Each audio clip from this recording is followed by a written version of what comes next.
Hi guys, today we're going to make a triangle magnet diamond. So how are we supposed to do it is we need 18 triangles.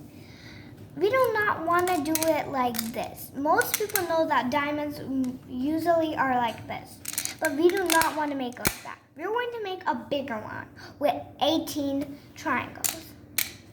First, you want to make it into a pizza. With 3 here and 3 there. Now we want to make 1 triangle here, 1 there, and 1 here. So we need 1, 2, and 3. We have a biggest triangle, right?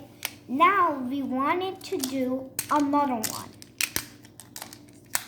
We need 3 sides of 1.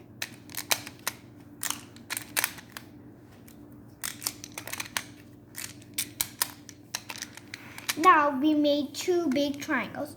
When we connect them, it makes a diamond.